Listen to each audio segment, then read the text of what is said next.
Então vamos lá, 1, 2, 3 já. Começando então a nossa live aí falando sobre o Glenoid Track. Então, pessoal, essa aula aqui é até uma aula... Eu melhorei uma aula que eu dei agora para a Jornada Pernambucana de Radiologia, tá? Então, vamos começar com o modo easy. O que é o modo easy? Eu vou explicar para vocês, eu acho que uma boa parte de vocês já sabem, mas eu tenho que botar todo mundo na mesma página, né? O que é a luxação glenomeral anterior do ombro, né? Então é isso que eu quero explicar para vocês e quais são as lesões clássicas da luxação glenomeral anterior, né? Então vamos lá. No ombro a gente tem uma briga, né? Uma batalha. De um lado é uma articulação que tem uma amplitude de movimento muito grande, mas para isso ela paga um preço, que é o preço da estabilidade, né? Que ela é uma articulação muito instável. Então é fácil ter luxação da articulação do ombro, né? Então a articulação ela pode ser desde a traumática, microtraumática, mas hoje a gente está falando das luxações traumáticas, tá? E das traumáticas anteriores, que é 95% dos casos, que é a maioria dos casos das luxações traumáticas. É aqui que a gente tá falando, com o nosso amigo Van Damme aqui, dando essa voadora no... Eu não sei qual que é o nome do oponente do Van Damme aqui, mas essa traumática aí que a gente vai conversar. Bom, isso aqui, eu acho que quando vocês veem esse slidezinho aqui, já dá um Chong Li. Será, Marcos? O Marcos colocou aqui, ó, Chong Li. Oh, beleza. Então, o Van Damme dando uma voadora no Chong Li. Então, é dessa instabilidade que a gente vai falar. Esse quadrinho aqui é um quadrinho infame, né? Porque é aquela instabilidade que ela é dividida na instabilidade traumática, que é o tal do TUBS, que é aquela instabilidade multidirecional, que é o Umbry, e tem a de overuse, que é esse outro termo aqui, mas é só para localizar vocês, né? A gente está falando de instabilidade traumática, né? Que é uma instabilidade tão traumática, unidirecional, que faz lesão de Bankert, né? Na glenoide, faz lesão de Hill-Sachs na cabeça humeral, e geralmente o tratamento é cirúrgico, se você quiser realmente ter a amplitude normal de novo de movimento, ou a estabilidade normal, né, de movimento. Então, dito isso, então agora a gente vai falar da luxação glenomeral anterior. A luxação glenomeral anterior, pessoal, é a mais comum das instabilidades, né? Como eu falei para vocês, 95% das luxações traumáticas são luxações anteriores. Então, ó, a cabeça humeral ela vai para frente, né, em relação à glenoide. E o principal motivo é queda com a mão espalmada. Aí o braço ele fica em abdução e rotação externa, né? Ele fica assim. Agora eu posso fazer isso com esse braço, né? Antes eu não podia porque eu tinha instabilidade multidirecional. Desculpa, estabilidade anterior, eu operei. Vou conversar com isso com vocês mais pra frente. Mas, então, a queda com a mão espalmada e o braço em abdução e rotação externa, essa é a principal causa, então, da luxação glenomeral anterior. Isso aqui já é importante, hein? Abdução e rotação externa. É nessa posição que a gente tem a luxação glenomeral anterior. É abdução com rotação externa, não é com o ombrinho parado do lado. Com o parado do lado, ninguém tem luxação. Tá? Então isso é uma coisa importante, que eu vou voltar isso para vocês quando eu estiver explicando o Glenoid Track. Bom, então quando tem essa luxação glenomeral anterior, a gente tem então uma lesão na cabeça humeral e uma lesão na margem anterior-inferior da glenoide, né? Aqui que vai acontecer o trauma, que vai acontecer o problema. Então aqui, ó, cabeça humeral tá aqui. Aqui tem a parte anterior-inferior da glenoide, então a gente tem uma lesão na glenoide, uma lesão na cabeça humeral, né? Aqui também na tomografia mostrando a glenoide aqui, fazendo, né, dando uma indentada na cabeça humeral. A trabécula óssea da cabeça humeral, ela é mais rarefeita, ela é mais fraquinha do que da margem anterior da glenoide. Por isso que é muito mais comum a gente ver lesão de Bankert ósseo do que lesão de Hill-Sachs ósseo, tá bom? Então isso já fica, por isso que é muito mais comum a gente ver Bankert do que ver Hill-Sachs. Então, pessoal, quando a gente tem lá a luxação glenomeral anterior, vai fazer isso, né? A cabeça humeral vai para frente, vai para anterior, faz uma rotação externa, assim, ó, pá, da cabeça humeral também, né? Na abdução e rotação externa. Quando faz esse movimento, faz a lesão de Hill-Sachs na tuberosidade, na cabeça humeral, né? E faz a lesão de Bankert na parte anterior-inferior aqui da glenoide. Então, essas são as duas lesões ósseas, né? De partes moles, o Bankert às vezes pode ser só partes moles, né? Pode ser só lábio, mas às vezes ela é óssea. E a lesão de Hill-Sachs é uma lesão óssea, uma fratura por impacção que acontece na porção posterior superior e lateral da cabeça humeral. Então, essas são as duas lesões da instabilidade glenomeral anterior traumática, e é com essas duas lesões que a gente vai trabalhar para fazer a medida do Glenoid Track, beleza? Então é por isso que é importante vocês saberem o conceito da instabilidade anterior e quais são as duas lesões ósseas da instabilidade anterior, e essas duas lesões é que vão ser medidas para a gente saber se o paciente tem uma lesão on track ou off track, tá? Que a gente vai conversar mais para frente. Então, esse é o mecanismo de lesão. Aqui, então, mostrando a lesão de Burkhardt, né? Às vezes a gente pode ter uma lesão de Burkhardt de partes moles, como uma lesão labral anterior, como nesse caso aqui, né? O meu caso, por exemplo, foi uma lesão de Burkhardt de partes moles, não teve lesão óssea do Burkhardt. E aqui a gente tem uma lesão óssea, né? Tem uma fratura da margem anterior-inferior da glenoide, aqui já é um Burkhardt ósseo, tá? E a lesão aqui da região posterior superior, né? E lateral da cabeça humeral, aqui a gente tem uma lesão de Hill-Sachs bem grande, né? Comprometendo aqui essa região. E esse outro slide só mostrando aqui, essa outra foto, só mostrando o Burkhardt ósseo, né? É esse mesmo caso aqui, ó. Né? Esse é esse mesmo, né? Mostrando a lesão de Burkhardt de partes moles, aqui é a lesão de Hill-Sachs. E aqui o Burkhardt ósseo, e não tá mostrando a lesão de Hill-Sachs, mas isso aqui foi para focalizar mais no Burkhardt ósseo, tá? É muito mais comum ter lesão óssea na cabeça humeral, né? A lesão óssea de Hill-Sachs do que o Burkhardt ósseo. Mas o Burkhardt ósseo, ele acontece. E quando tiver Burkhardt ósseo, a gente tem que medir qual que é a porcentagem da glenoide que está lesada. Também a gente vai conversar mais para frente. Bom, então, são considerados grandes se a lesão, o Burkhardt ósseo comprometer aí mais de 20 a 25% da largura da glenoide, né? Ou deixa a glenoide com aspecto de pera invertida. Por exemplo, a glenoide normal tem um aspecto dessa perinha aqui, ó. Pera, mas com a barriguinha da pera para baixo, né? Isso aqui é a glenoide normal. Nos casos de um Burkhardt ósseo, de uma fratura óssea, o que acontece é o contrário, né? A pera, ela fica invertida. Olha esse caso aqui que eu mostrei para vocês, que fez um Burkhardt ósseo aqui, e então inverteu a pera. A perinha tá com a barriguinha para cima agora, não com a barriguinha para baixo, né? Então, quando a gente vê esse aspecto da glenoide em pera invertida, isso é um sinal que o paciente teve uma lesão de Burkhardt ósseo importante. Beleza? Então, aqui alguns achados que eu queria mostrar para vocês de imagem. De novo, aqui na ressonância. Agora a gente estava falando do Burkhardt ósseo, agora eu quero falar para vocês do Hill-Sachs. Então essa é a nossa outra lesão, né? Tem um Burkhardt ósseo e tem a lesão de Hill-Sachs. Nessa lesão de Hill-Sachs a gente tem uma fratura e impacção da porção posterior superior e lateral da cabeça humeral. Tá? É essa imagem aqui, ó. E repare que essa lesão de Hill-Sachs, os melhores cortes, os cortes que a gente tem que ver as lesões, essa lesão, geralmente nos 3 primeiros cortes da cabeça humeral, a gente tem que ver a lesão de Hill-Sachs. Se tiver mais para baixo, pode ser só uma área rugosa normal da cabeça humeral e não é lesão de Hill-Sachs. Então, Hill-Sachs tem que olhar nos 3 primeiros cortes do húmero, tá? Se tiver mais para baixo que isso, provavelmente não é Hill-Sachs, isso é só uma área rugosa do húmero que tem para baixo, que não é nem variação anatômica, é o normal, né? Então, falar um pouquinho da lesão de Hill-Sachs, né? Impacção óssea na região posterior, superior e lateral do húmero. Os 3 primeiros cortes da RM é o que a gente tem que ver, principalmente. E cuidado com a regra do processo coracoide, né? Que eles falam, não, se estiver acima do processo coracoide, é lesão de Hill-Sachs. Calma, se o paciente tiver uma lesão de manguito e a cabeça humeral tiver migrada superiormente, muito da cabeça humeral vai estar para cima do processo coracoide. Então, vai ter vários cortes acima e vai pegar já a área rugosa normal do húmero, que é mais para baixo, tá? Então, assim, como regra geral, mirem nesses 3 primeiros cortes da ressonância magnética da cabeça humeral para vocês conseguirem identificar a lesão de Hill-Sachs. Beleza? Ver a Hill-Sachs na fase aguda é fácil, né? Porque tem edema. O problema, às vezes, é na fase crônica, que não tem edema, e aí, se a gente não olhar com carinho, não olhar com cuidado, a gente deixa passar um Hill-Sachs crônico, tá? Então, isso é uma coisa para vocês sempre ficarem ligados. A fase aguda é moleza, né? Porque tem edema, e o problema é na fase tardia, que o edema da medular óssea vai embora. Bom, falando agora das lesões ali do lábio anterior, a gente pode ter a lesão de Burkhardt, né, que é a rotura do lábio com a rotura do periósteo junto. Então isso aqui é o Burkhardt clássico, o Burkhardt de partes moles, né? O Burkhardt ósseo é quando você tem fratura da glenoide, da margem anterior da glenoide.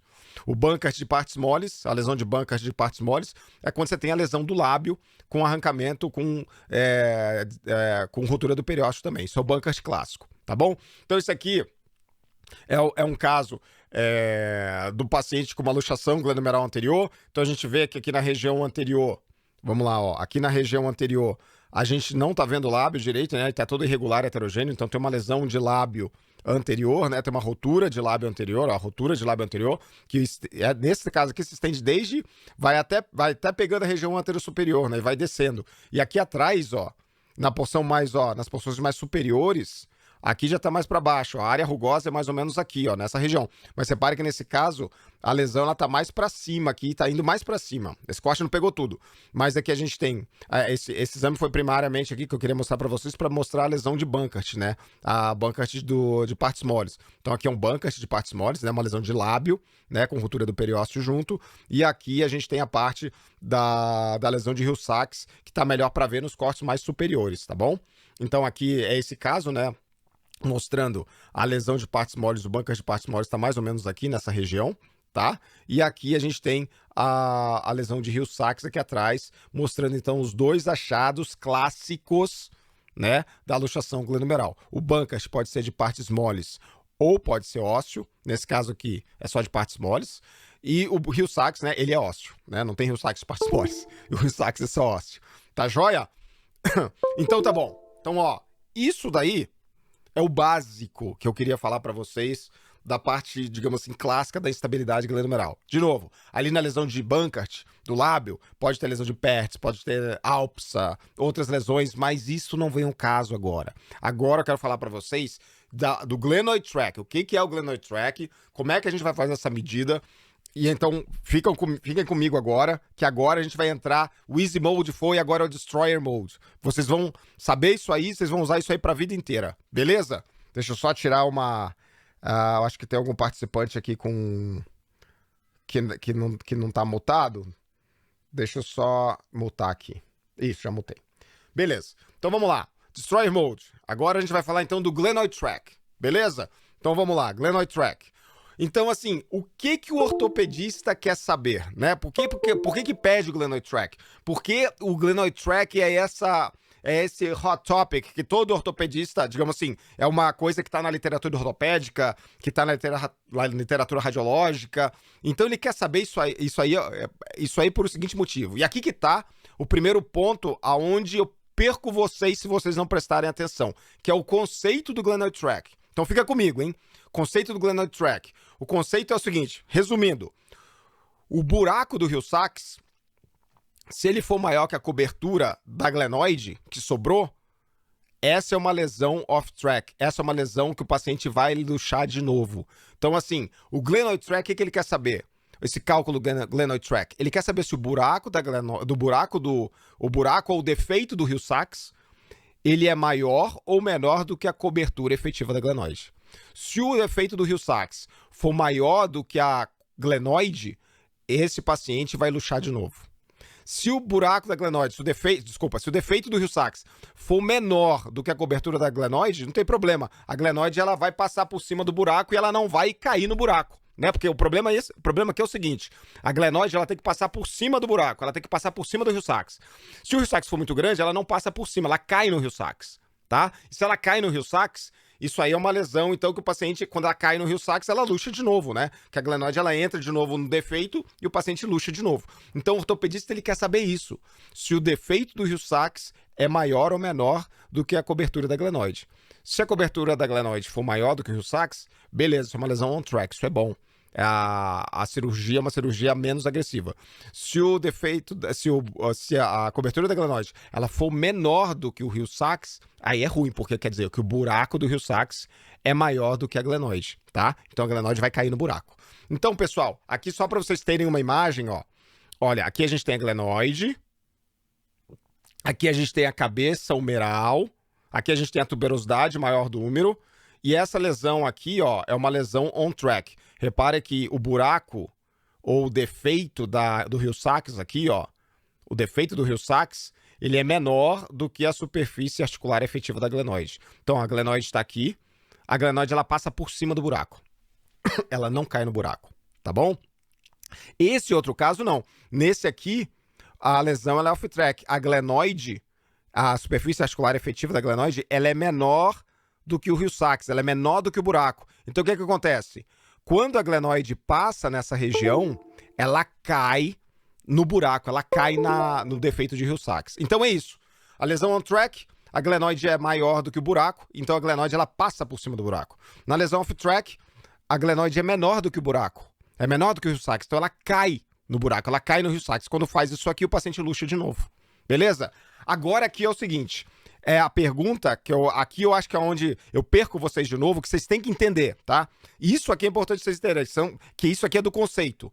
Que o conceito é o seguinte, por que a glenoide se comunica se articula desse jeito com a cabeça humeral, tá? Porque, pô, a glenoide ela não fica no meio da cabeça humeral? A cabeça humeral não passa lisinha aqui no meio? Como é que a glenoide tá articulando aqui, ó, nessa junção da cabeça humeral com a tuberosidade maior do húmero, né? Que a gente tem inserção de tendão do supra e do infra, ó.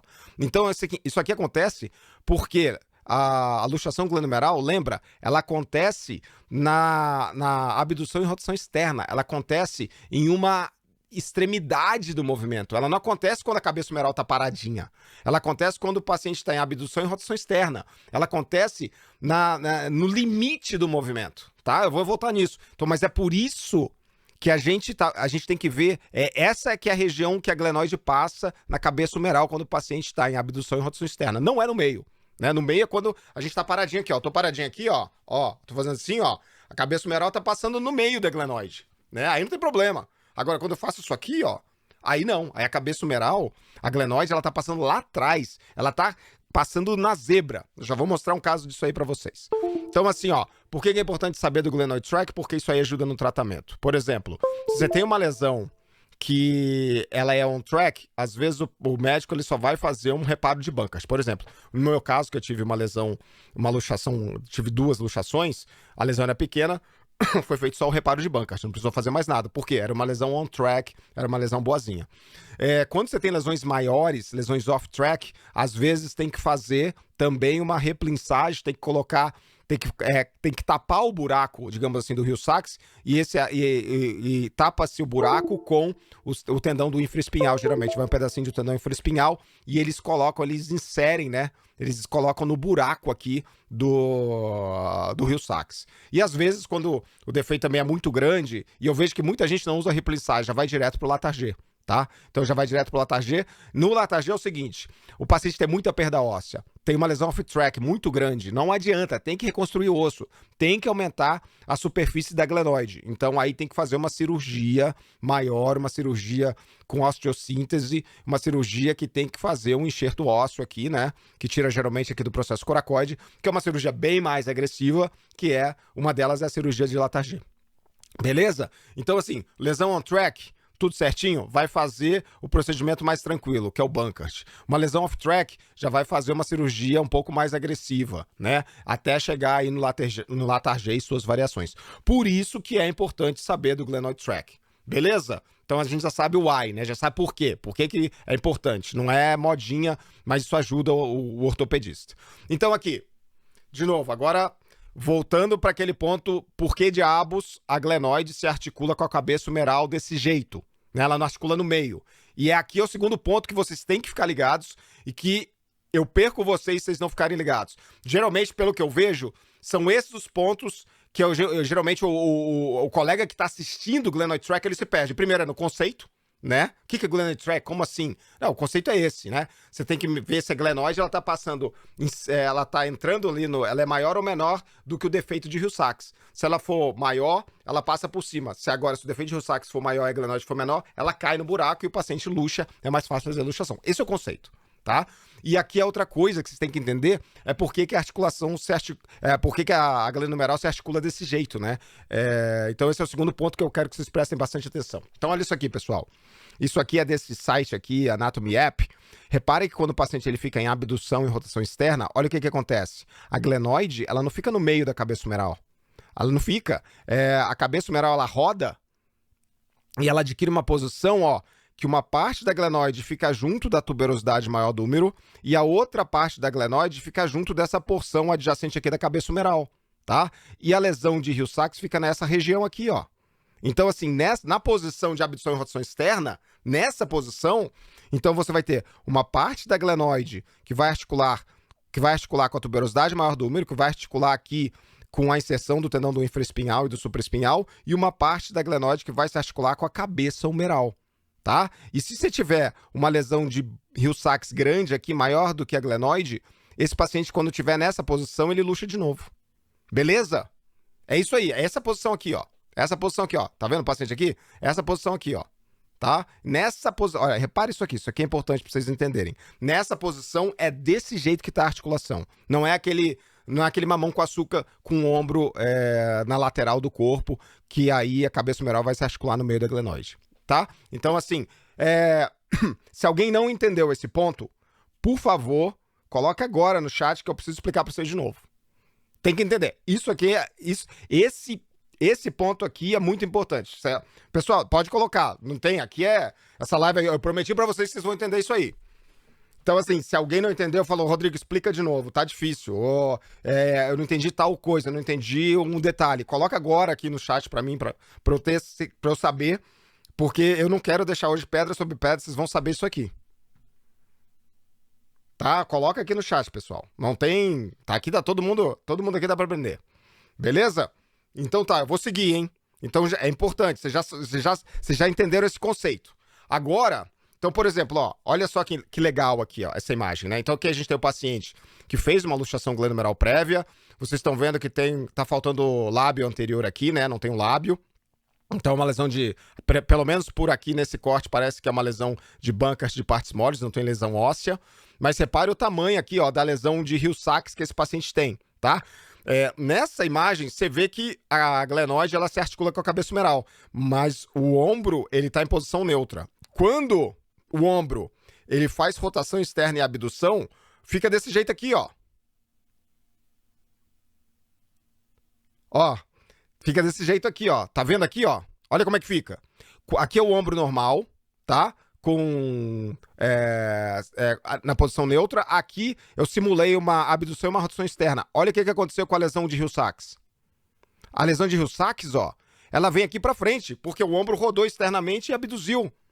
Aí, ó, quando faz isso, olha o que acontece. O buraco do Hill-Sachs é maior do que a contenção da glenoide. Então esse paciente vai luxar de novo. É nessa posição que acontece a lesão.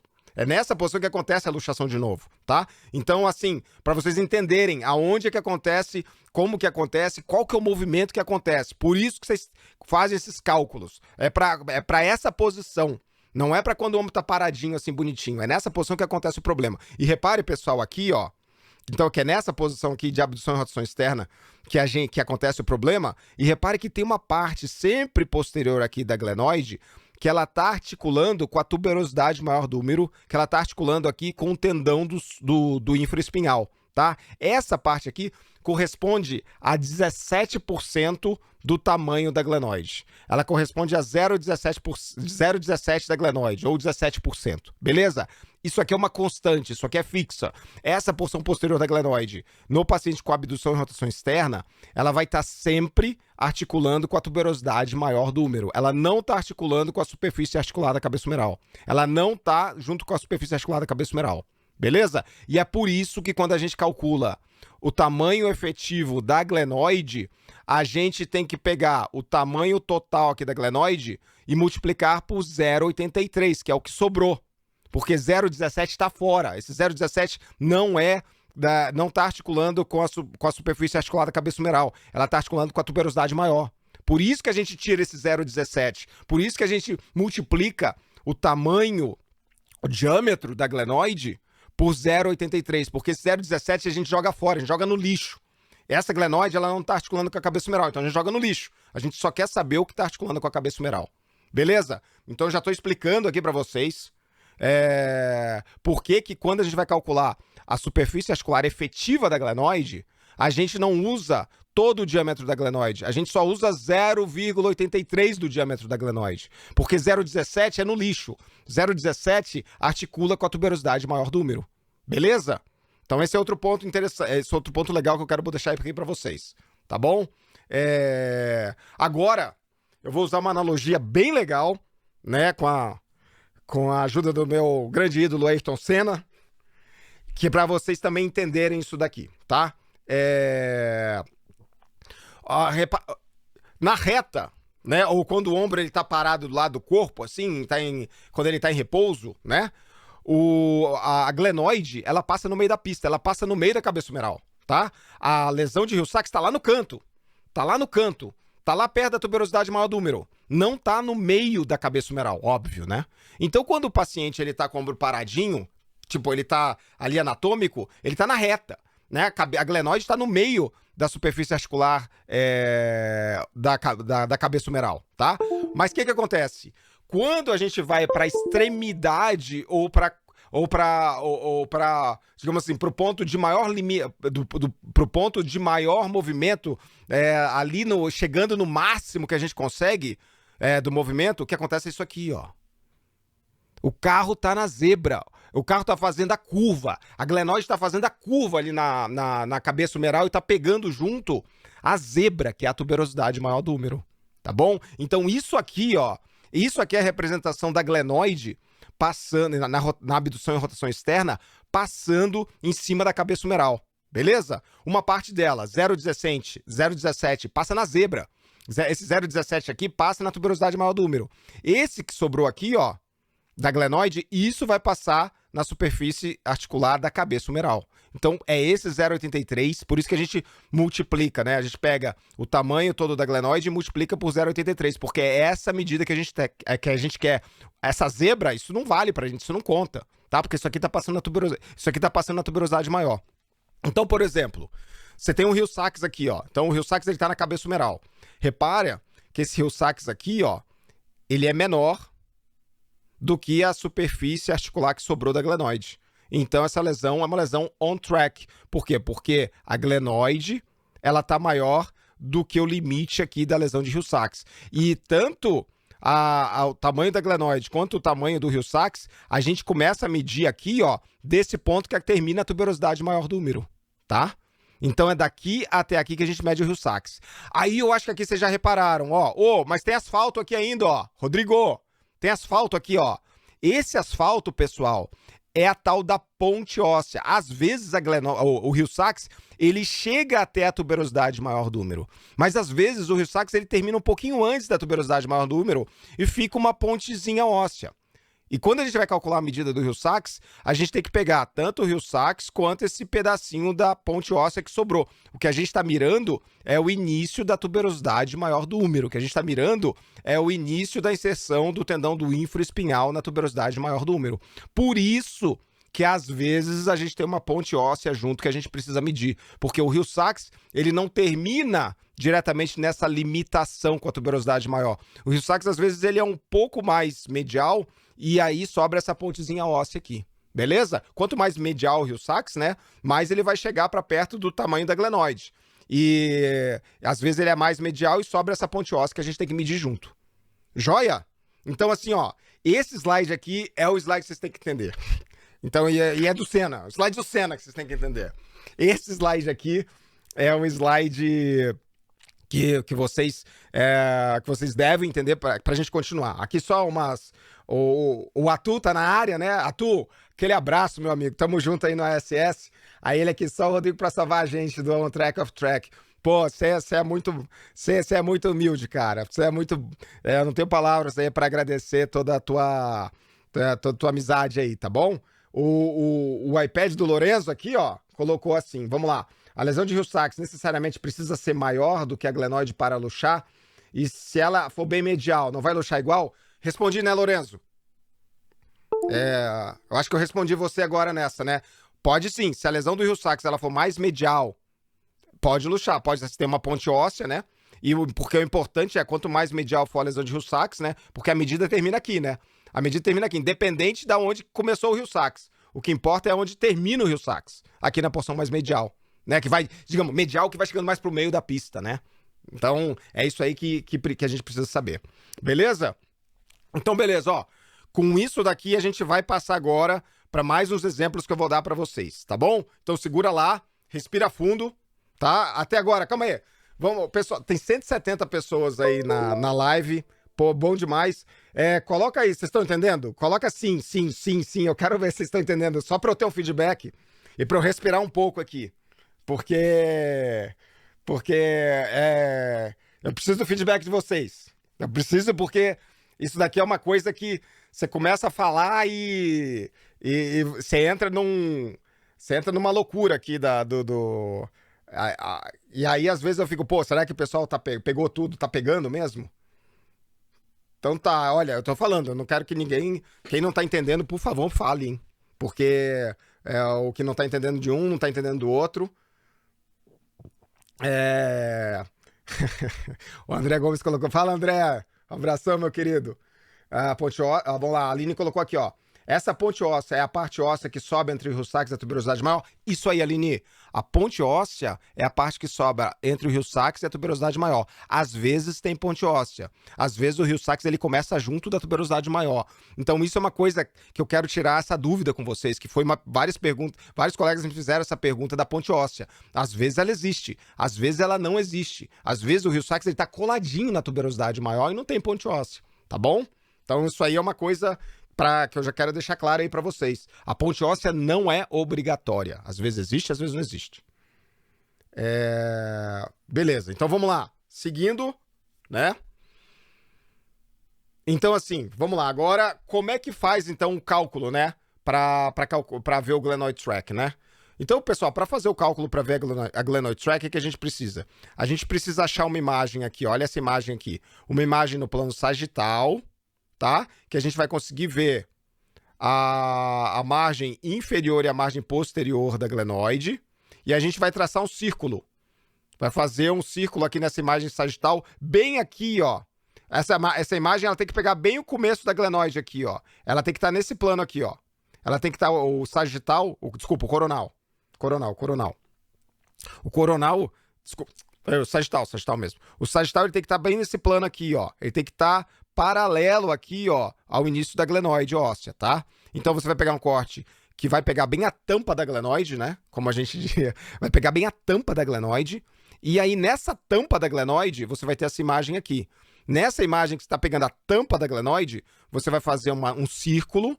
Esse círculo, então, ele tem que delinear a porção posterior e inferior da glenoide. E aí você vai ter um círculo aqui perfeito, tá? Nesse círculo perfeito, você vai calcular qual que é o diâmetro do círculo. O diâmetro do círculo aqui, nesse caso desse exemplo, deu 25,5. Beleza? Esse 25,5, lembra, isso aqui é a glenoide total. A gente não está lidando com a glenoide total. A gente está lidando com 0,83 da glenoide. 0,17 vai para o lixo, porque 0,17 da glenoide, na posição de abdução e rotação externa, ela articula com a tuberosidade maior do úmero. Isso não interessa para a gente. A gente só quer saber o que articula com a superfície da cabeça humeral. Então vai ser 25,5 vezes 0,83, que é aquela constante então que eu ensinei para vocês. E disso aí vocês vão subtrair o que está faltando para completar esse diâmetro total da glenoide aqui, essa parte óssea que está faltando, que é 2,9 nesse caso aqui. Aí vocês vão ter o diâmetro da glenoide. Eu vou mostrar para vocês mais para frente melhor, mas só para vocês entenderem aqui no primeiro momento essa medida. Como é que calcula o rio Sacks? O rio Sacks você vai pegar o tamanho todo do rio Sacks aqui, né? Até chegar aqui na inserção do infraespinhal e vai calcular. O corte que você vê, o rio Sacks maior, né? É esse corte que você vai usar no plano axial para medir o tamanho da lesão de rio Sacks aqui no plano axial. Joia? É assim que você vai fazer essas duas medidas. Mas eu vou destrinchar isso aí mais pra frente com vocês. Bom, algumas perguntas aqui, ó. Tatiana, a ponte óssea não ajuda em nada a segurar a glenoide? Não, Tatiana, porque a ponte óssea, ela tá medial ao... Vamos lá, vamos voltar aqui, ó. Deixa eu voltar aqui pra você, ó. Não porque, assim, ó, a ponte óssea, ela tá medial ao rio Sacks. O que interessa pra gente é se essa margem aqui da glenoide, ela vai cair aqui no buraco ou não. Então você pode ter uma ponte óssea super grande aqui, mas se o rio Sacks for muito medial para cá, essa margem anterior da glenoide, ela vai cair no rio Sacks e é uma lesão off-track. Entendeu? Então ela não ajuda nada. Ela não ajuda nada. O importante é a gente saber qual que é o limite medial do rio Sacks, né? O limite lateral tanto faz, não tem problema. O limite medial é esse aqui que a gente tem que calcular para ver se ele é maior ou menor do que o tamanho da glenoide, da porção efetiva da glenoide. Beleza? E aqui o Cláudio colocou, e se não tiver perda óssea? Cláudio, se não tiver perda óssea da glenoide, você só vai medir o rio Sacks. Você só vai medir o rio Sacks, você vai medir o tamanho da glenoide, né? O que vai dar o 0,83. Deixa eu falar.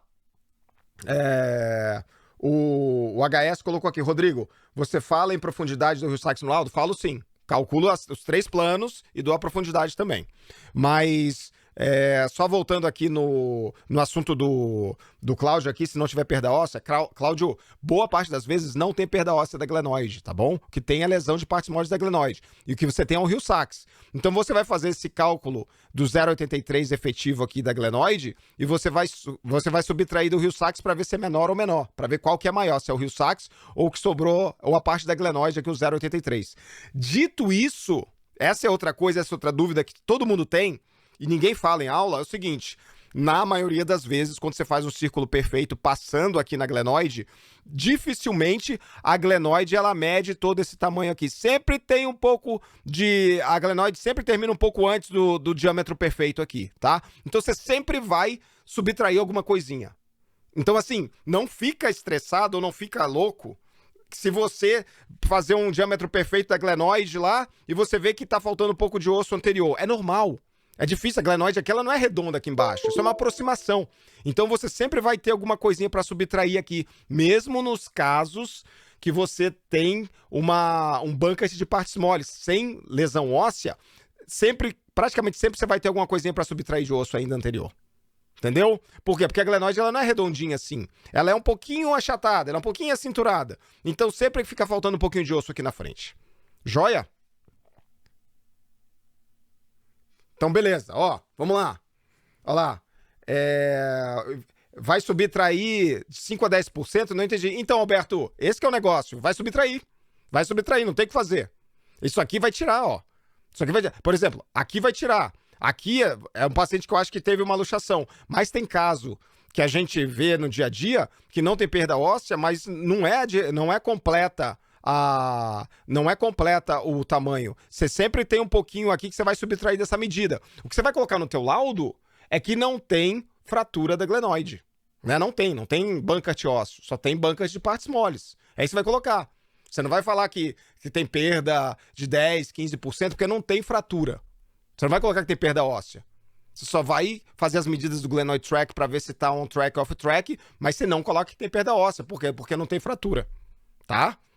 Tem caso que é duvidoso, mas assim, na grande maioria das vezes, você sempre vai ter um pouquinho de coisa para subtrair aqui. Mesmo, pode pegar 10 pacientes aí que você não tem luxação.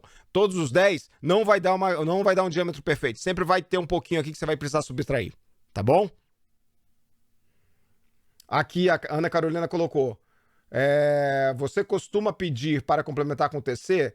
Ana, eu não costumo pedir TC, não. Eu meço se tiver TC, eu meço na TC. Se tiver ressonância, eu meço na ressonância mesmo, tá? Eu não costumo pedir TC para complementar, não. É assim, tem trabalhos mostrando que a TC é um pouquinho melhor, mas tem outros trabalhos mostrando que a toma e a ressonância é tudo igual. E no dia a dia, eu trabalho com o exame que tiver.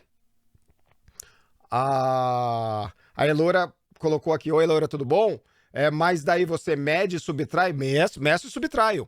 Para o cálculo do glenoid track, você mede e subtrai. Você só vai botar, tipo, você só não vai colocar que tem perda óssea, porque não tem fratura.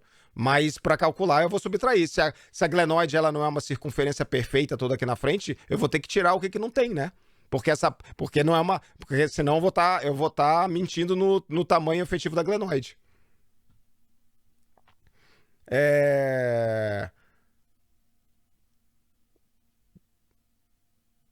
E aqui só algumas coisas, depois eu vou continuar a aula aqui e aí a gente faz as dúvidas mais pro final, tá bom? Essa superfície articular está inclusa o lábio? Lorenzo, só a superfície articular, não está inclusa lábio. Lábio não é para incluir. Qual seria a melhor sequência DRMM para fazer a medida?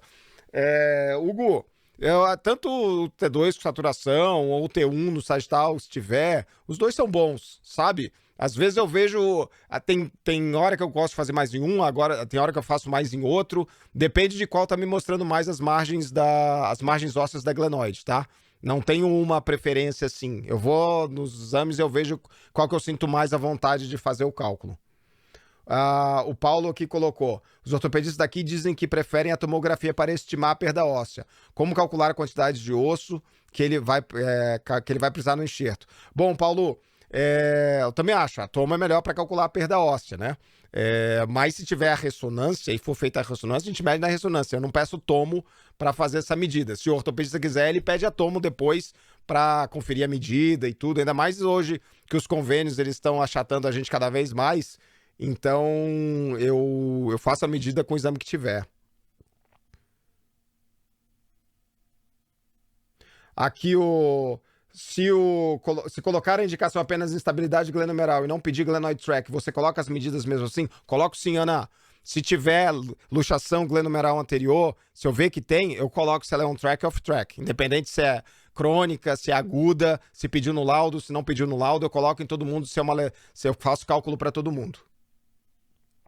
A Regina colocou, glenoid track é para toda luxação ou só aguda? É para toda luxação glenomeral anterior, Regina, aguda ou crônica, tá bom? Tanto faz. Mas é para luxação glenomeral anterior traumática. Pessoal, então vamos lá. Então vamos continuar aqui essa nossa outra parte da aula aqui, que essa parte aqui tem outras analogias que vão ajudar vocês a entenderem isso bem também. Então vamos lá. Então aqui, pessoal, para fazer o cálculo, então, como eu falei para vocês, vocês vão pegar o diâmetro aqui da glenoide, o diâmetro perfeito da glenoide, vocês vão multiplicar por 0,83, que eu já falei para vocês que 0,17 vocês vão jogar no lixo, porque é a parte da glenoide que passa em cima da tuberosidade maior do úmero, com o ombro em abdução e rotação externa, e vocês vão pegar esse número que deu e subtrair dessa parte óssea aqui que está faltando, tá? Então, aí vocês vão encontrar a superfície articular efetiva da glenoide. Beleza? Aí o Hill-Sachs é moleza, né? O Hill-Sachs, vocês vão medir aqui o tamanho da lesão de Hill-Sachs até chegar na inserção do infraespinhal. Nesse caso aqui, ó, que é o caso do artigo, estava mostrando que isso aqui era Hill-Sachs e aqui tinha uma pontezinha óssea, que não tinha Hill-Sachs, mas a inserção do infraespinhal era só aqui, né? Então por isso que esse verde aqui é a ponte óssea e aqui é o Hill-Sachs verdadeiro. E o tamanho todo que a gente vai medir é isso aqui, né? É o Hill-Sachs mais a ponte óssea. Então é esse tamanho aqui que a gente vai ter, beleza? Então, como eu falei para vocês, a ponte óssea a gente mede. Por quê? Porque é o que está faltando para chegar aqui na tuberosidade maior do úmero, onde se insere aqui o tendão do infraespinhal. Beleza, pessoal? Então, ó, próximo slide. Tá aqui, ó, para o cálculo da superfície da glenoide, já mostrei para vocês como é que faz. Então, aqui um exemplo que eu acabei de... No comecinho antes da aula, eu quis desenhar isso aqui para vocês, né? Então, eu peguei aqui, essa aqui é uma artrorressonância.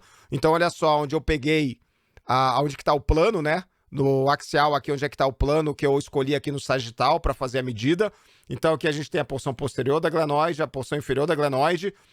Esse aqui é o tamanho do diâmetro perfeito da glenoide. Esse paciente não tinha luxação, tá bom?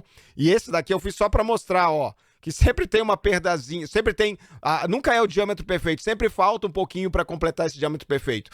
E aí, quando você vai fazer o cálculo, você tem que tirar essa partezinha, mesmo se o paciente não tem fratura, né? Porque é a medida efetiva da glenoide que você tem que ter, tá? Independente se o paciente tem fratura ou não. Essa é uma coisa que ninguém explica, e essa é uma coisa que dá uma confusão danada. Então fica aí pra vocês, tá? Escreve aí na pedra. Faz a medida glenoide, faz o diâmetro aqui da glenoide, e aí vocês multiplicam por 0,83. E aí depois, independente se tem fratura ou não, vocês vão calcular, vocês vão medir esse tamanho aqui que tá faltando, né? Que, digamos assim, entre aspas, é a perda óssea, que na verdade, em alguns casos, esse pouquinho não é perda óssea, né? É que a glenoide, ela não é um círculo perfeito, e vocês têm que subtrair do número que vocês acharam aqui, que é o 29,6 vezes 0,83. Beleza? Então essa aqui é a medida da glenoide. Essa aqui é a medida mais difícil. Essa aqui é a medida mais chata. Essa aqui é outro ponto que eu corro o risco de perder vocês, tá? Quando eu tô falando isso. Mas eu não quero.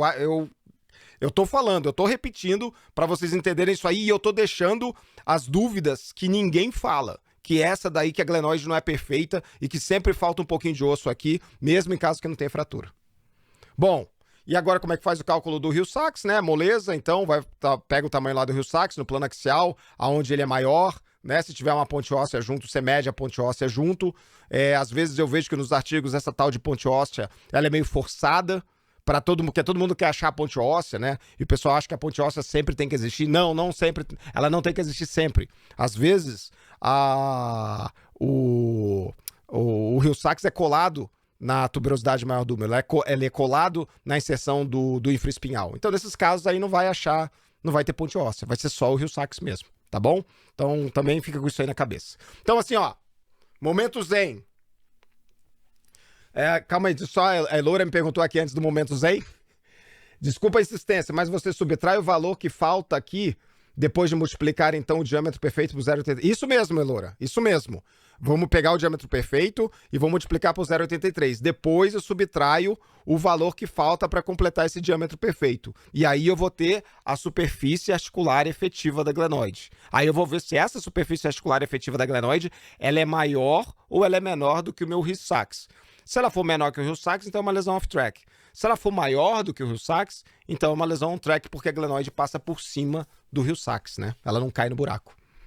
Beleza? Respondido? Legal. Então tá bom. Então agora, ó, momento zen, porque vai vir uma outra analogia legal para vocês entenderem, também trabalhando com os carros aí, que eu acho que é uma analogia legal. Então vamos lá. Pessoal, então ó, o pior já foi, tá? O pior já foi.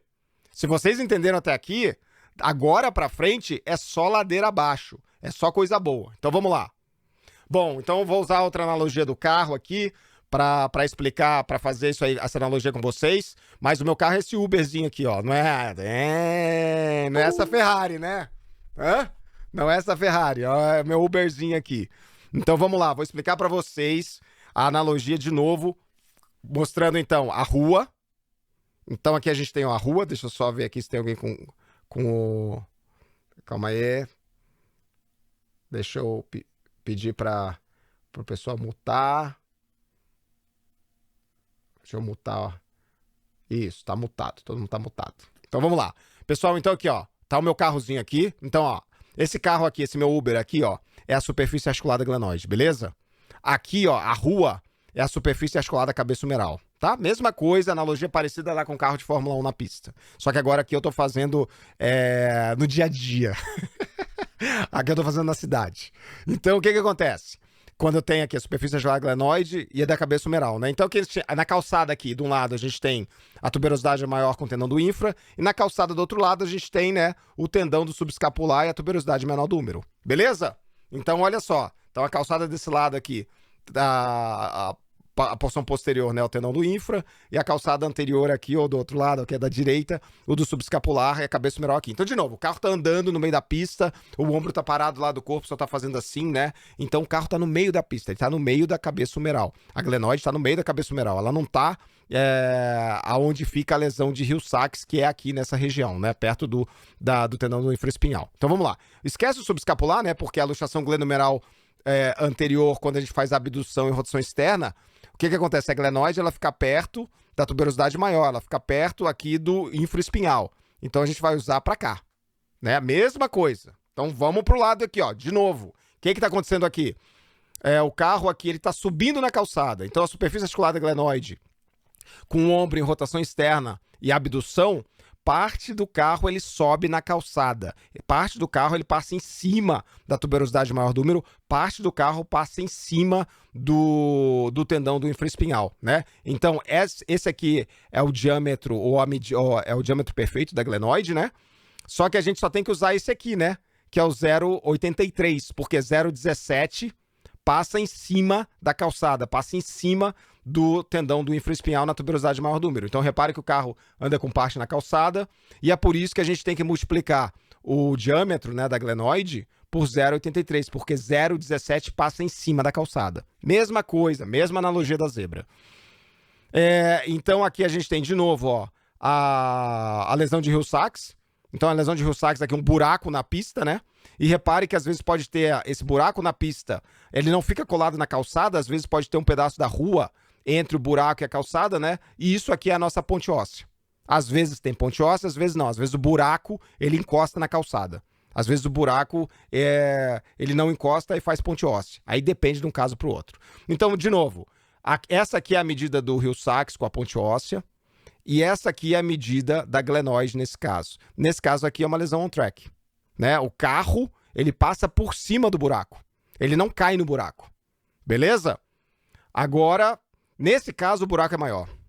Apesar, olha só, não tem, continua, aqui não tinha lesão, por exemplo. Aqui eu fiz um exemplo sem lesão da glenoide, sem lesão óssea da glenoide. Aqui é outro exemplo também sem lesão óssea da glenoide. Mas o Hill-Sachs é muito grande. Então, mesmo sem fratura da glenoide, o que vai acontecer? O Hill-Sachs é muito grande, ele é muito medial, então o carro vai cair no buraco. É uma lesão off-track. Então repare, ó, o Hill-Sachs, ele é maior do que a superfície efetiva da glenoide. Então, é uma lesão off-track e o carro vai cair no buraco.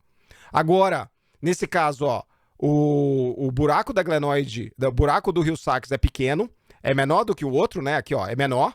Só que nesse caso, tem perda óssea da glenoide.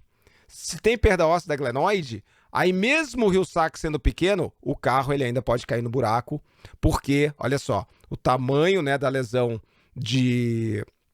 do Hill-Sachs, ele é maior do que a superfície articular efetiva da glenoide. Então o carro cai no buraco, é uma lesão off-track.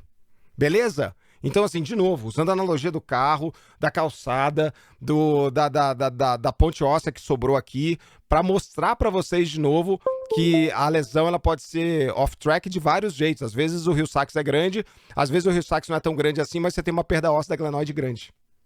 Tá? Então, mostrando aqui uma lesão off-track também.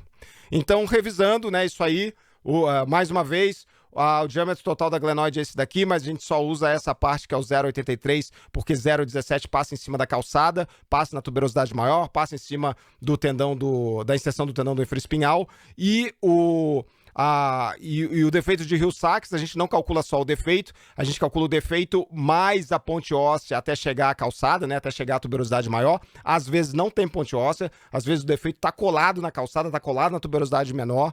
Então, assim, não fiquem muito loucos, não fiquem fritando muito a cabeça quando às vezes vocês não veem ponte óssea, porque às vezes não tem mesmo, tá? O Hill-Sachs, ele é colado na tuberosidade maior do úmero em alguns casos. Tá? Então, aqui de novo. Agora vamos fazer os cálculos aqui, né?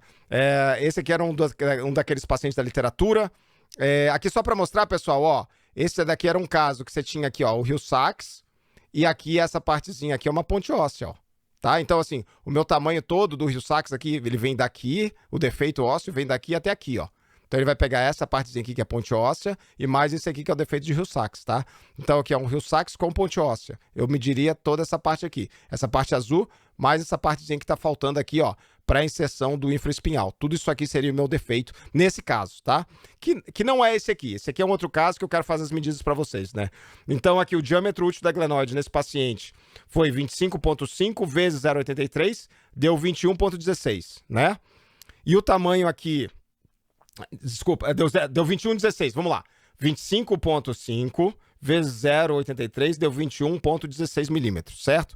Só que esse 21,16 seria o diâmetro, seria a superfície articular efetiva da glenoide sem perda óssea. Mas tem 2,9 aqui de perda óssea, então tem que subtrair esse aqui é o Dzinho, né? Então 21,16 menos 2,9 deu 18,26. Tá? Quanto é que deu aqui o Hill-Sachs? Hill-Sachs aqui deu 23,1, né? Então o Hill-Sachs 23,1 e o diâmetro útil da glenoide deu 18,26. Então isso aqui é uma lesão off-track. O tamanho do Hill-Sachs é maior do que o diâmetro útil da glenoide. Beleza? Então esse aqui é um caso, esse aqui é um exemplo que eu queria mostrar para vocês. Agora outro exemplo. Então repare que nesse caso aqui, ó, vamos fazer as medidinhas, ó. O diâmetro perfeito aqui da glenoide deu 27,2. Então é 27,2 vezes 0,83. Então deu 22,57. Joia? E só que agora tem que subtrair o 22,57 da perda óssea que tem aqui na frente, que é de 3,8. De novo, perda óssea entre aspas. Às vezes é que a glenoide ela não é completamente redonda, como a maioria delas não são, né? Às vezes só tem uma lesão de lábio. Às vezes você tem uma fratura de glenoide. Mas sempre vai ter uma coisinha aí pra vocês subtraírem, tá? Deixa isso na cabeça de vocês. Então aqui vai dar 22,57 menos 3,8, vai dar 18,7. Então esse aqui é o tamanho, o diâmetro útil da glenoide. Aí quanto é que deu aqui o Bankart? Ó, o Bankart deu 17,3. Então 18,7, né, que é o diâmetro útil da glenoide, ou efetivo da glenoide, é maior do que o Hill-Sachs, então essa aqui é uma lesão on-track. Beleza? Tem um conceito de lesão near-track, tem uns conceitos assim, eu não vou entrar agora em detalhe disso, senão eu vou confundir a cabeça de vocês e não precisa, tá? Porque isso daí é refinamento do refinamento, que tem ortopedista que nem sabe disso. Mas, enfim, essa aqui é uma lesão on-track, tá joia? Por quê? Porque o Hill-Sachs, a glenoide é maior que o Hill-Sachs. Quer dizer, a glenoide, o carro, é maior do que o buraco. Joia? Então, essa aqui é uma lesão on-track. Agora, voltando aqui. Esse outro caso, pessoal. Esse caso aqui o zoom tá off-track. Vamos voltar aqui pro caso. Tá animado. Então, pessoal, esse caso aqui, ó, o que vocês estão vendo aqui, ó? Estão vendo, ó, que o diâmetro perfeito da glenoide aqui é 27,9, tá? 27,29, ó. Ó, aqui teve fratura, né? Não tem jeito. Olha só o que tá faltando de glenoide, ó. Tá faltando tudo isso aqui de glenoide. Olha a fratura aqui, ó. Isso aqui é a fratura, né? Olha só o que tem de glenoide aqui nesse corte, né? Então, isso aqui teve fratura grande da glenoide. Então, aqui, ó, 27,29. Aí você vai pegar lá, ó, 27,29 vezes 0,83 vai dar 22,65. Então, esse é o diâmetro útil normal da glenoide nesse caso, né? Tirando lá o 0,17, multiplicando o 0,83. Mas o que acontece? Esse 22,65, a gente tem que diminuir da perda óssea. E a perda óssea aqui é 9,39, tá? Então vai lá, ó, 22,65 menos 9,39 deu 13,23 milímetros. Beleza? Então esse é o diâmetro útil atual da glenoide, tirando a perda óssea. E aí você calcula aqui o Hill-Sachs, ó. O Hill-Sachs aqui deu 16,93. Então, assim, 16,93 é maior, né, do que... Então, a lesão de Hill-Sachs, que é 16,93, é maior do que o diâmetro, do que o tamanho útil da glenoide, que é 13,26. Então, essa aqui é uma lesão off-track. O tamanho do Hill-Sachs é maior do que o diâmetro útil atual da glenoide. Beleza? Então aqui eu também já quero fazer para vocês o seguinte, pessoal. Como é que vocês calculam a porcentagem de perda óssea, né? Isso aí é fácil. Vocês vão pegar lá, ó, 27,29, né? Que é o diâmetro completo aqui da glenoide, o diâmetro perfeito. E vocês vão fazer uma regrinha de 3 aqui para 9,39 e ver quanto é que vai dar. É mais ou menos assim de cabeça, vai dar uns 30% de perda, né?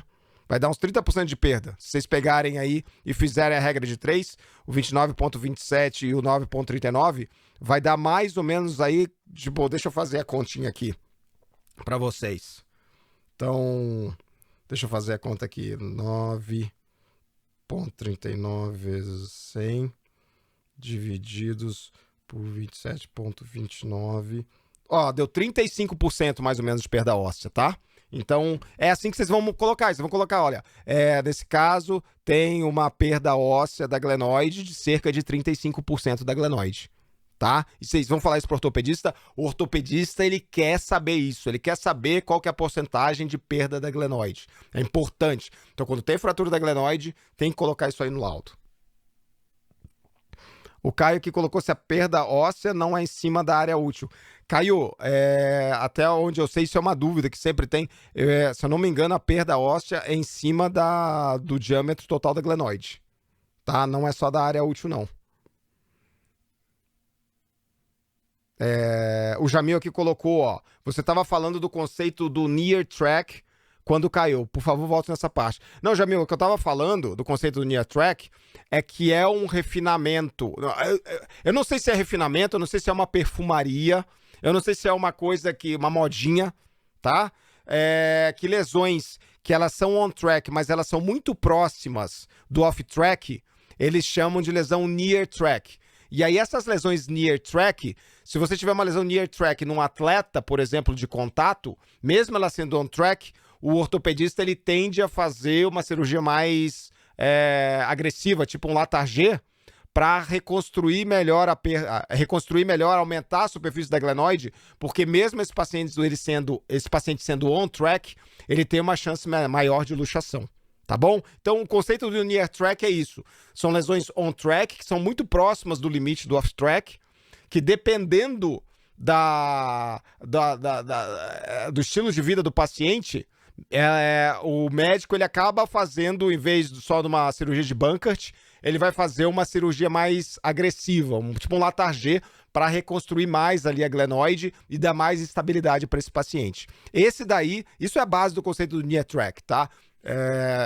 Eu não vou entrar em detalhes mais agora com vocês, para não confundir a cabeça de vocês, mas é isso que vocês precisam saber mais ou menos do conceito do near track por enquanto, beleza?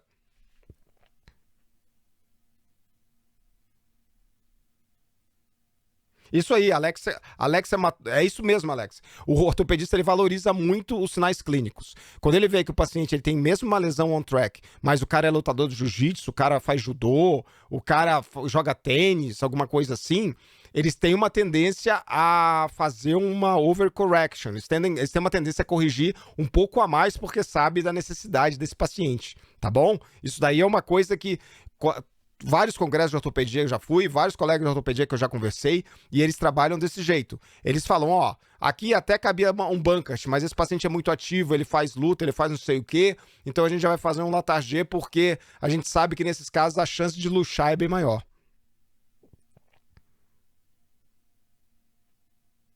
Tá joia? Bom, então aqui, pessoal, vamos continuando aqui, depois a gente volta para as perguntas, tá?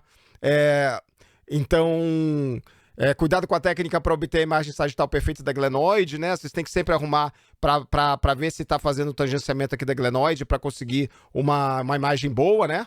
Fazer o círculo perfeito na glenoide margeando a região posterior e inferior, né? Lembrar disso quando vocês estiverem fazendo a medida aqui o best fit, né? Do círculo aqui da glenoide para fazer os cálculos.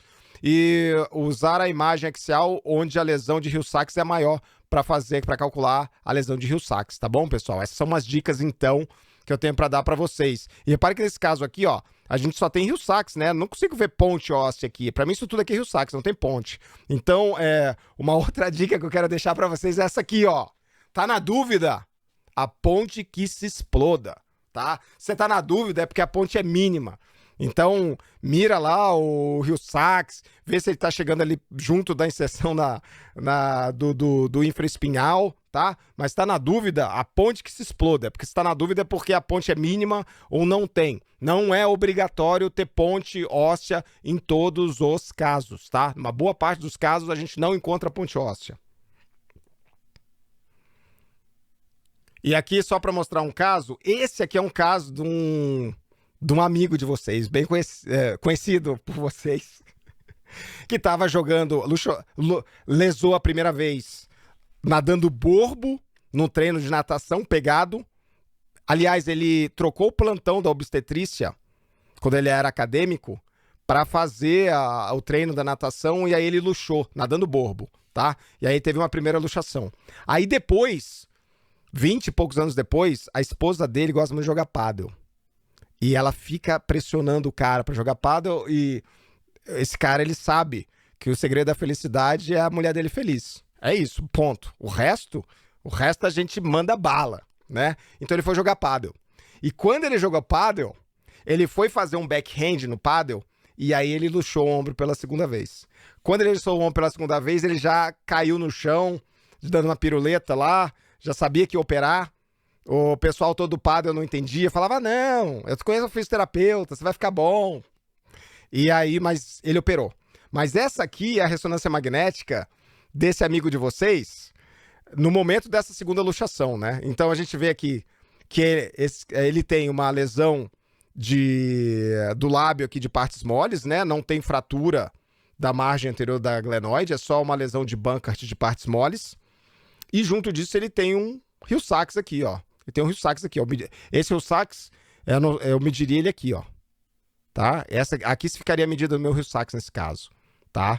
Então, foi feita aqui no sagital, né? Eu peguei essa medida aqui para fazer o best fit e para calcular o diâmetro da glenoide.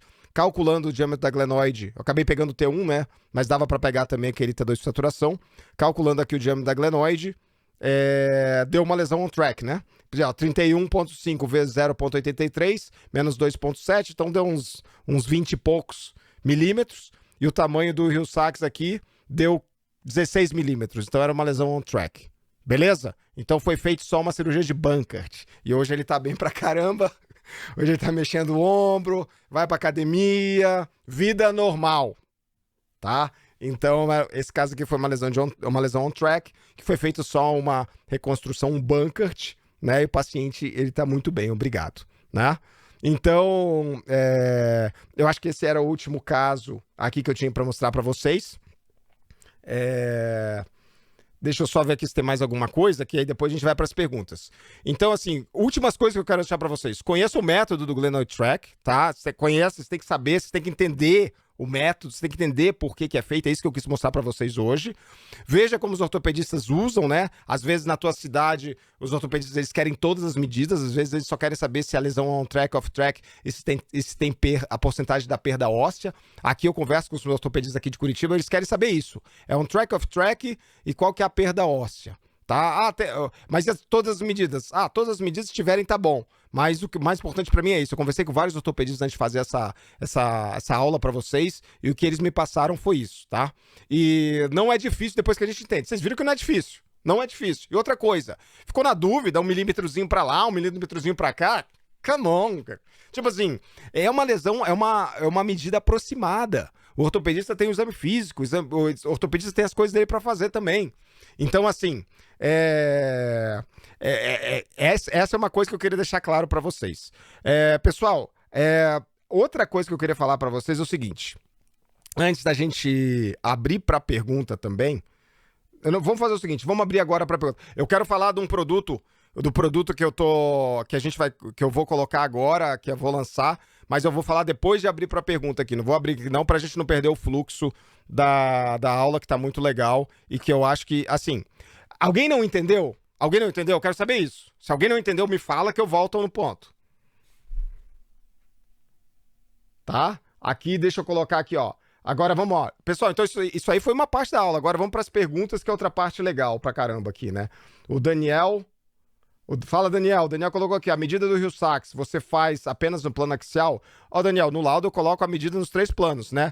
Qual que é a medida no plano, no antero-posterior, desculpa, no superior-inferior, no látero-medial, né, que não é no axial, eu coloco a profundidade também. Então eu faço a medida em mais planos, né? No plano axial eu também uso o sagital para pegar o longitudinal da lesão, né? Mas o axial, geralmente, eu pego o látero-medial e a profundidade, né?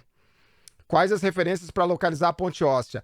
Regina, a ponte óssea é entre a parte que sobrou, a parte que... Vamos lá, ponte óssea. Vou pegar um aqui com ponte óssea, mais ou menos esse aqui, ó. Aqui. A ponte óssea é essa parte mais, digamos assim, lateral do Hill-Sachs, com a parte até chegar à inserção do infraespinhal. Isso aqui é a ponte óssea, tá? Então essas são as referências ósseas. Tá bom? Como faria a medida no caso de ruptura total do infra? Aí eu vou até a região da tuberosidade maior, ali onde ela começa, Hugo, que aí já complica mais mesmo, mas aí eu iria até o início da tuberosidade maior do úmero, né? Quando, mais ou menos ali o local. A Aline aqui, a medida da perda óssea da glenoide é feita próxima da medida do diâmetro da glenoide? Aline, geralmente sim. Às vezes eu não faço tão próximo não, que às vezes está um pouco mais para baixo. Eu vejo onde é que está maior e faço. Tá bom? Mas geralmente é meio junto. Mas às vezes é um pouco mais para baixo. Não necessariamente, não é obrigatoriamente ser junto. Vanessa, qual o corte ideal para medir o Hill-Sachs? Onde o defeito é maior? Isso, Vanessa, onde o defeito maior no axial é o corte ideal para medir o Hill-Sachs. O pessoal aqui falando legal, falando bem da aula. O Paulo aqui, no laudo, você coloca os valores das medidas, coloca a foto no laudo, como fez as medidas, e que também coloca se é in ou off em inglês mesmo. Então, Paulo, no meu laudo, geralmente, eu coloco na descrição qual é o tamanho do Hill-Sachs, eu coloco na descrição se ela é uma lesão on-track ou off-track, e coloco se tem perda óssea, tudo certinho. Eu não coloco todas as medidas, tá? Os ortopedistas aqui de Curitiba, eles nunca vieram me pedir todas as medidas, certinho assim.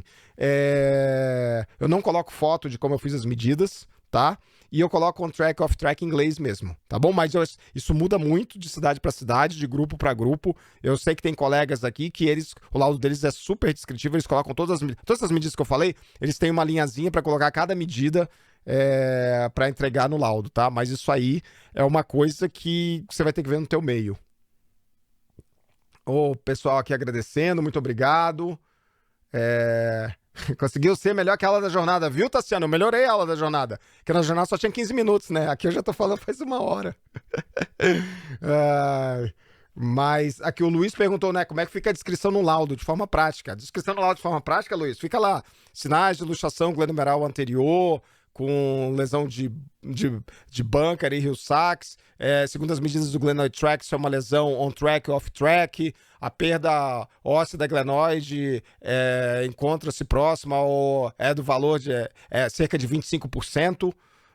Na prática fica assim, tá? Eu coloco, na descrição você vai colocar várias dessas medidas, né? Ó, o tamanho do Hill-Sachs, você vai colocar se tem fratura ou não tem fratura, qual que é o tamanho do fragmento da fratura, você vai colocar se tem perda óssea e qual que é a porcentagem, e assim, segundo as medidas do Glenoid Track, é uma lesão on-track, segundo as medidas do Glenoid Track, essa é uma lesão off-track. É assim que eu coloco no laudo. Aqui o Daniel colocou, mas para calcular o Glenoid Track você usa a medida no axilar ou a maior medida? A medida no axial, Daniel, medida no axial. Medida no axial. Não é a maior. Se a medida for no longitudinal, se for no sagital, eu não uso a medida do sagital. Eu vou usar a medida do axial. Tá bom? É a maior medida no axial. Porque eu quero saber até onde o Hill-Sachs vai medial. Tá? Então é a maior medida no axial.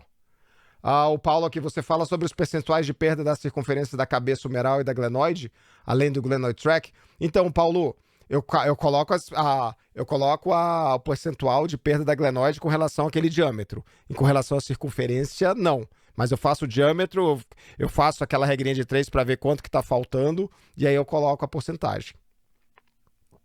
Ana Carolina aqui falou que eu cumpri. Que beleza, Ana.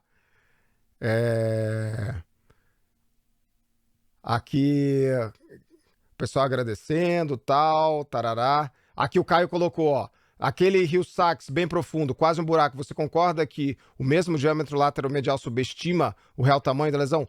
Concordo, Caio. Concordo sim, esse aqui, né? Mas é o que... eu coloco as dimensões todas, eu coloco o que tem, essa profundidade aí. E aí o ortopedista ele vai ver clinicamente também. Né? Assim, essas medidas elas servem para ajudar, mas sempre vai ter aí na curva de Bell lá, né, os casos que eles são mais desafiadores, né? Pessoal, então é o seguinte, deixa eu falar um pouquinho. O Gustavo perguntou aqui, você classifica as lesões de Pertz, Bankart? Classifico sim, se é Pertz, Bankart, Alpsa, classifico sim, Gustavo. Faço isso tudo. Né? Eu não falei aqui na aula porque senão...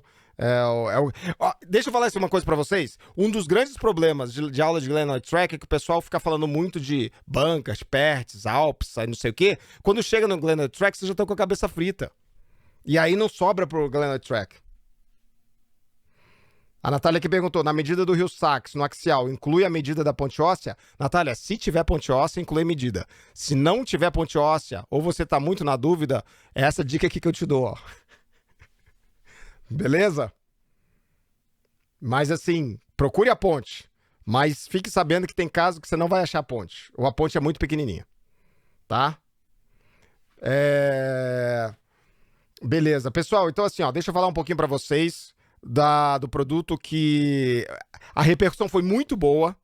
O pessoal me pediu assim e eu resolvi pegar isso aí e fazer uma coisa top com os colegas, e eu quero passar para vocês. É o seguinte, eu estou lançando agora o produto que é a live com os ortopedistas. Vai ser uma série de 10 lives, tá? Com os ortopedistas, joelho, ombro, quadril, tornozelo, pé, cada live de 1 hora, mais ou menos. Essas lives aí a gente vai discutir, a gente vai escolher os temas, que são os temas de dúvida da gente, e aí eu vou mostrar os casos para os ortopedistas e eu quero que os ortopedistas comentem em cima dos casos. Tipo, vai ser dirigido, não vai ser uma aula do ortopedista, blá, blá, blá. Eu quero jogar vários casos de ressonância com vários casos duvidosos, pós-operatórios, lesões desafiadoras e que a gente quer ter o feedback do ortopedista. E aí eu vou me reunir com os ortopedistas e a gente vai discutir cada caso, igual do jeito que a gente fez na semana passada, na live com o ortopedista do tornozelo lá com o Léo. Eu vou fazer uma série, então, uma temporada de 10 lives com o ortopedista, tá? Essas 10 lives com o ortopedista, então, de 1 hora cada. A gente vai ter live de joelho, vai ter live de ombro, provavelmente 2 de cada. Aí vai ter uma de quadril, uma de pé e tornozelo, uma de punho, uma de cotovelo, vai indo. Vai ter uma de lesões musculares, fechando 10, fechando essa primeira temporada, com casos, com lesões que a gente fica na dúvida, pra gente saber, pra gente ter a interação do colega ortopedista, pra gente entender melhor a lesão, pra gente laudar melhor e pra gente tirar as nossas dúvidas com eles, tá bom? Então, assim, ó, esse produto é um produto que agora, agora no lançamento, ele vai custar R$ 997, tá? Essas 10 lives aí de 1 hora cada. e a gente vai entrar tudo junto e vai conversar e vai tirar as dúvidas juntos com o colega ortopedista. Esse eu acho muito massa, porque assim, a área que eu tô vendo, que é a área que eu gosto, e a área que eu gosto, que eu consigo entrevistar e que eu consigo tirar um suco maior, e que realmente é essa linha entre a gente e o colega ortopedista, a gente e o colega que está com o paciente. E é isso que interessa, é isso que tem que estar no nosso laudo, para a gente saber laudar melhor, para ver o que eles querem no laudo, para ver o que interessa, o que não interessa, e realmente para a gente crescer mais profissionalmente e saber também se comunicar melhor com os colegas e entender o que eles querem, tá bom? Então, esse é o produto. Eu vou deixar o horário das lives aqui, a Natália perguntou. Natália, provavelmente as lives devem ser, tipo, terça-feira às 19h30, tá? Esse deve ser o horário das lives. As lives vão ficar gravadas, vai poder assistir depois.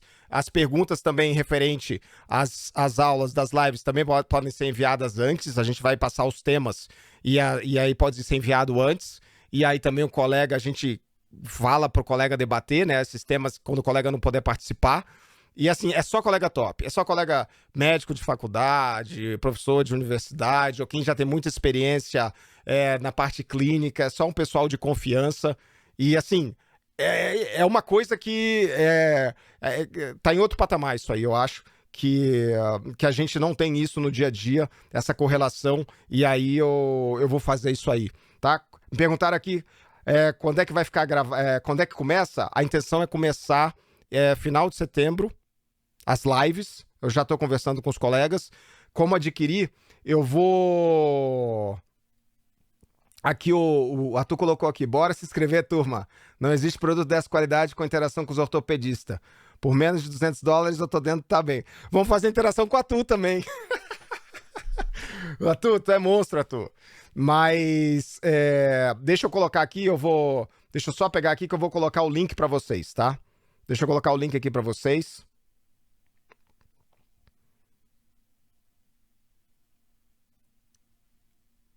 E aí, o problema de eu colocar o link e alguém comprar é que aí sim eu tenho certeza que eu vou ter que fazer o produto. Porque enquanto a gente só pensa, a gente ainda pode não fazer, né?